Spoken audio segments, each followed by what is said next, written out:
Hi everyone, मेरा नाम है कंचन तिवारी और ये यूट्यूब में मेरा पहला वीडियो है। आज से हम लोग टीपीए स्टार्ट करने जा रहे हैं। तो आज हम बेसिकली ये समझेंगे कि टीपीए होता क्या है और ये इसकी क्या ज़रूरत पड़ी इसको लाने की। तो ट्रांसफ़र ऑफ प्रॉपर्टी एक्ट 1882 ये इनैक्ट हुआ था 17 फरवरी 1882 को और ये फोर्स में आया था 1 जुलाई 1882 को। ट्रांसफ़र ऑफ प्रॉपर्टी मतलब प्रॉपर्टीज़ का हम ट्रांसफ़र कर रहे हैं। कौन सी प्रॉपर्टीज़ का ट्रांसफ़र करेंगे? सबसे पहले तो हम लोग ये जान लेते हैं कि कितने टाइप्स की बेसिकली प्रॉपर्टीज़ होती हैं। प्रॉपर्टीज़ बेसिकली 4 टाइप्स की होती हैं: movable properties, immovable properties, tangible properties, intangible properties and intellectual properties. Movable property जैसा कि सेल्स ऑफ गुड्स एक्ट उसके लिए अलग से बना दिया गया है मूवेबल प्रॉपर्टीज़ के लिए। इमूवेबल प्रॉपर्टीज़ के लिए ट्रांसफ़र ऑफ प्रॉपर्टी बना दी गई। जैसा कि हम लोग देखेंगे इसमें ज़्यादातर जो पोर्शन है वो हमारा इमूवेबल प्रॉपर्टी को गवर्न करता है। इमूवेबल प्रॉपर्टी कैसी कि जैसे कि हम लोग देखेंगे कि जो चैप्टर 2 है वो बात करता है transfers of property by act of parties. इसका पार्ट ए जब आप देखेंगे 5 से लेके सेक्शन 37 तक, तो 5 से लेके 37 तक का जो पार्ट है ये डील करता है मूवेबल और इमूवेबल दोनों से, मतलब जंगम और स्थावर संपत्ति दोनों का अंतरण यहाँ पर हम कर सकते हैं। फिर 37 के बाद जैसा कि पार्ट बी में ट्रांसफ़र ऑफ इमूवेबल प्रॉपर्टीज़ की बात करी गई है, यहाँ पर हम इमूवेबल प्रॉपर्टीज़ का ट्रांसफ़र करेंगे। अब ए में तो मूवेबल और इमूवेबल दोनों आ रही है, बी में सिर्फ इमूवेबल आ रही है, ठीक है। और फिर जैसे मॉर्टगेज है तो मॉर्टगेज सिर्फ इमूवेबल प्रॉपर्टीज़ की बात करता है। वैसे ही सेल देखेंगे यदि हम सेल और एक्सचेंज, तो उसमें तो बेसिकली सेल भी वहाँ पर इमूवेबल प्रॉपर्टीज़ की बात करता है, सेल ऑफ इमूवेबल प्रॉपर्टीज़ है ना। और गिफ्ट है तो गिफ्ट में भी दोनों प्रॉपर्टीज़ आ जाती हैं। तो अब यहाँ पर ये देखना है हम लोगों को कि पहले के टाइम पे क्या होता था कि पहले के टाइम पे बेसिकली ये होता था कि जिस टाइम पे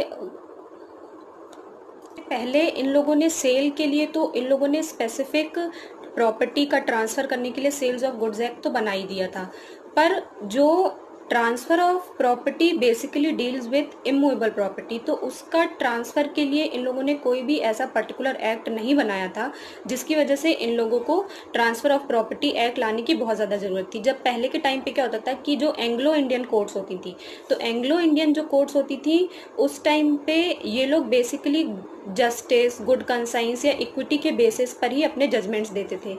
और जब इंग्लैंड में तो ऐसे ही दिया जाता था और इंडिया में भी जो जस्टिस होते थे, जो जजेस होते थे, वो भी इसी बेसिस पे अपने जजमेंट सुनाते थे। पर जो जैसा हम लोग देखें कि ब्रिटिश जो रूल था उस टाइम पे, तो ब्रिटिश का जो उस टाइम पे जो डेवलपमेंट था या उस टाइम पे वहाँ की जो कंडीशन थी वो हमारे भारत की कंडीशन से कई ज़्यादा डिफरेंट थी और इसकी वजह से ये ज़्यादा जस्टिस कर नहीं पा रहा था। तो इन लोगों ने फिर ट्रांसफ़र ऑफ प्रॉपर्टी एक्ट बनाया। अब उस टाइम पे जब ये ट्रांसफ़र ऑफ प्रॉपर्टी एक्ट 1882 में बनाया गया, तो उस टाइम पे प्रेसिडेंसी टाउन्स होते थे जहाँ पे गवर्नर होते थे, तो वहाँ पे सब मतलब जैसे भारत है तो उधर पे डिवाइडेड स्टेट्स रहते थे। तो ये लोग क्या किया इन लोगों ने कि इसको जहाँ प्रेसिडेंसी जो टाउन्स थे, इसको टीपीओ को पहले वहाँ पे इन लोगों ने लागू किया। इसको लागू करने के बाद फिर इन लोगों ने ये कंडीशन डाल दी कि स्टेट गवर्नमेंट्स अपने हिसाब से जब मर्जी चाहें तो इसको अपने स्टेट्स में लागू करवा सकती हैं, जितना जहाँ तक चाहें वहाँ तक इसको लागू करवा सकती हैं, ठीक है। अब हम लोग बात करते हैं इसके प्रियम्बल की। हम लोगों ने ये तो देख लिया कि कब एनेक्ट हुआ, कब फोर्स में आया, पहले क्या था, ठीक है। अब हम लोग बात करते हैं इसका प्रियम्बल क्या कहता है।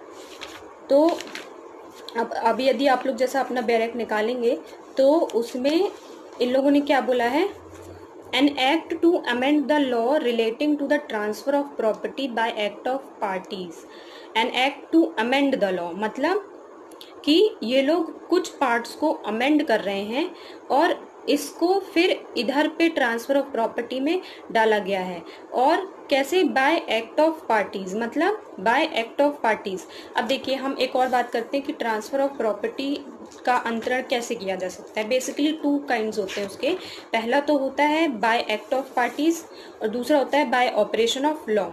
बाय एक्ट ऑफ पार्टीज में पहले हम लोग बाय ऑपरेशन ऑफ लॉ की बात करते हैं। बाय ऑपरेशन ऑफ लॉ में जैसे फॉर एग्जांपल इंसॉल्वेंट लॉ हो गया, हिंदू सक्सेशन एक्ट हो गया, या मुस्लिम लॉ पर्सनल लॉज जो होते हैं कोर्ट की डिक्री के द्वारा हो गया, ठीक है, या गवर्नमेंट कोई रूल निकालती है जिससे प्रॉपर्टी का ट्रांसफ़र किया जाता है। और आता है bye act of parties. Bye act of parties में क्या कैसे होता है bye act of parties? By living person और बाय विल।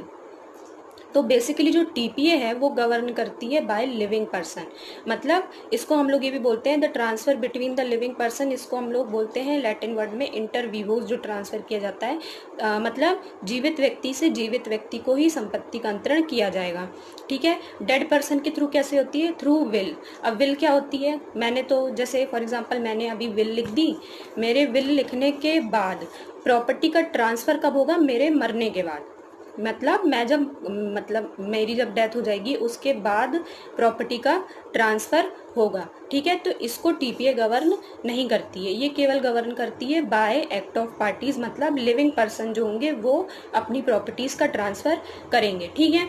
अब लिविंग पर्सन का भी जैसे अकॉर्डिंग टू टीपीए भी गवर्न करती है और कई अदर लॉज भी हैं, जैसे सेल्स ऑफ गुड्स एक्ट हो गया।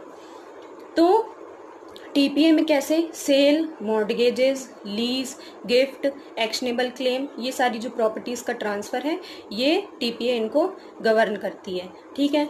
तो मतलब इसमें इंटर विवोस प्रॉपर्टी का ट्रांसफ़र किया जाता है। अब ये जो हमारा टीपीए है इसका काफ़ी ज़्यादा लिमिटेड स्कोप है, मतलब बहुत ज़्यादा लिमिटेड स्कोप है बेसिकली। तो ये सारी चीज़ें से हम लोग को पता चल गया कि ये केवल लिविंग पर्सन की ही बात कर रही है, ठीक है। और बाय एक्ट ऑफ पार्टीज़ मतलब यदि हम हिंदी में देखें कि पक्षकारों के कार्य द्वारा, पक्षकारों के कार्य द्वारा मतलब कोई व्यक्ति आपस में कॉन्ट्रैक्ट कर रहे हैं और कॉन्ट्रैक्ट करने के बाद, कॉन्ट्रैक्ट कौन करेगा? लिविंग पर्सन ही तो करेंगे ना। तो उनके कॉन्ट्रैक्ट करने के बाद फिर वो प्रॉपर्टी का उसको ट्रांसफ़र कर रहे हैं, ठीक है।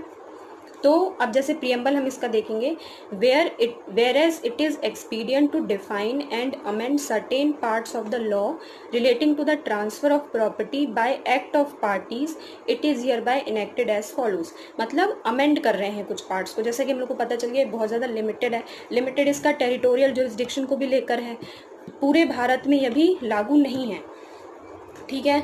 और जैसे मुस्लिम लॉ में ये एप्लीकेबल नहीं है, कुछ सेक्शन जैसे जो चैप्टर 2 है वो मुस्लिम लॉ को में एप्लीकेबल नहीं होता है। पर वहाँ पे बेसिकली ये बात है, यदि अंडरस्टैंडिंग के लिए हम लोग समझें कि जितना पार्ट उससे कंसिस्टेंट है, मतलब जहाँ तक उसमें और मुस्लिम लॉ में डिस्प्यूट नहीं है, वहाँ तक जहाँ तक कोई उसमें विवाद नहीं है वहाँ तक चैप्टर 2 के प्रोविजन उसमें लागू होंगे मुस्लिम लॉ में। और जहाँ से इनकन्सिस्टेंसी आने लगेगी, जहाँ से उसमें डिस्प्यूट होने लगेगा, वहाँ से मुस्लिम लॉ प्रिवेल कर जाएगा, ठीक है। अब जैसे एक और बात आती है कि ये एग्जॉस्टिव लॉ नहीं है, ये तो हम लोग को ऊपर से पता चल रहा है कि एग्जॉस्टिव लॉ नहीं है, मतलब ये हर तरीके के ट्रांसफर्स की बात नहीं करता, ये केवल कुछ ट्रांसफर्स की यहाँ पर बात कर रहा है, ठीक है। तो कॉन्ट्रैक्ट एक्ट तो इसके पहले आ चुका था, तो कॉन्ट्रैक्ट एक्ट आने के बाद ट्रांसफर ऑफ प्रॉपर्टी एक्ट को लाया गया। अब जैसे दो व्यक्ति, अब कॉन्ट्रैक्ट एक्ट में तो ये बता दें कि कॉन्ट्रैक्ट होता क्या है, दो व्यक्ति आपस में कैसे कॉन्ट्रैक्ट करते हैं, है ना। तो दो व्यक्ति आपस में कॉन्ट्रैक्ट कर लेंगे, अब उसके बाद प्रॉपर्टी का ट्रांसफर कैसे करेंगे, तो यहाँ पर हम इसी के बारे में बात करते हैं कि प्रॉपर्टी का ट्रांसफर हमें कैसे करना है। यहाँ पर प्रॉपर्टीज बेसिकली मेजर जो पोर्शन है, मेजर जो पोर्शन है वो डील करता है ट्रांसफ़र ऑफ इमूवेबल प्रॉपर्टी, मतलब हम इमूवेबल प्रॉपर्टी का कैसे ट्रांसफ़र करेंगे, ये बेसिकली मेजर पोर्शन उसी से डील करता है। और उसके बाद मूवेबल प्रॉपर्टीज़ के कुछ पार्ट्स हैं जिससे ये डील करता है, जैसे सेल में मूवेबल, सेल तो बेसिकली मूवेबल है, और जैसे गिफ्ट हो गया, एक्सचेंज हो गया, या बस यही है आई थिंक दो जो मेजर पोर्शन इनका कवर करते हैं, ठीक है। तो अब जैसे हम लोगों ने देख लिया कि जो ट्रांसफ़र ऑफ प्रॉपर्टी एक्ट है ये एग्जॉस्टिव नहीं है ना, और ये इसमें ऑपरेशन ऑफ लॉ को भी एक्सक्लूड किया गया है। ट्रांसफ़र बेसिकली यहाँ पर इमूवेबल प्रॉपर्टीज़ का किया जा रहा है, मुस्लिम लॉ यहाँ पर एप्लीकेबल नहीं होती है। मुस्लिम लॉ में जैसे गिफ्ट है तो गिफ्ट के प्रोविज़न मुस्लिम लॉ में अप्लाई नहीं होते, क्योंकि गिफ्ट मुस्लिम लॉ में उनका अपना एक हाँ, अपना एक प्रोविज़न है जिसको हम लोग हिबा के नाम से भी जानते हैं। तो जो हिबा है वहाँ पे वो लोग अपना अप्लाई करते हैं। और यहाँ पर जैसे यहाँ पर इन लोगों ने लिखा हुआ है कि according to section 2 of the act, provision of chapter 2 of this act do not affect any inconsistent rule of Muslim personal law. मतलब जो इनकंसिस्टेंट होंगे चैप्टर 2 के मुस्लिम लॉ के प्रोविजन से, वो वहाँ पर एप्लीकेबल नहीं करेंगे। Chapter 2 of this act deals with the concept and principles of transfer generally. Accordingly, if there is any provision in the Transfer of Property Act which is against any rule of Muslim law, the rule of Muslim law would prevail over the conflicting provision of this act। मतलब जहाँ पे conflict हो जाएगा chapter 2 में और मुस्लिम law के transfer of property के provision से, वहाँ पर मुस्लिम लॉ ही प्रिवेल करेगी। अब जैसे इन लोगों ने एग्जांपल दिया है कि जैसे परपेचुटी का जो प्रोविजन दिया हुआ है सेक्शन 14 में, with the rule against perpetuity, तो वहाँ पे क्या बोल रहा है कि मुस्लिम लॉ और मुस्लिम लॉ में जो वक्फ अलाल औलाद है जो, और यहाँ पे जो रूल अगेंस्ट परपेचुटी है, इन दोनों में क्या है, कॉन्फ्लिक्शन है, तो वहाँ पर ये हमारा मुस्लिम लॉ ही प्रिवेल करेगा। ठीक है। और इन लोगों ने कुछ चीज़ों को एक्सक्लूड किया है, जैसे कि हम लोगों ने टेरिटोरियल लिमिटेशन भी है कि transfer of property act has territorial limitation. This act does not applicable to certain territories included in the state of Punjab. तो इन लोग मतलब अपने हिसाब से इसको वहाँ पे लागू करवा सकते हैं। तो आप लोगों को आज ये तो समझ में आ गया होगा कि ट्रांसफ़र ऑफ प्रॉपर्टी एक्ट होती क्या है, कौन सी प्रॉपर्टीज़ का यहाँ पर ट्रांसफ़र किया जाएगा। यहाँ पर basically major portion immovable properties की बात करता है। लिविंग पर्सन, मतलब लिविंग पर्सन ही आपस में इसको ट्रांसफ़र करेंगे, विल इसको गवर्न नहीं करती। ऑपरेशन ऑफ लॉ भी यहाँ से एक्सक्लूडेड है।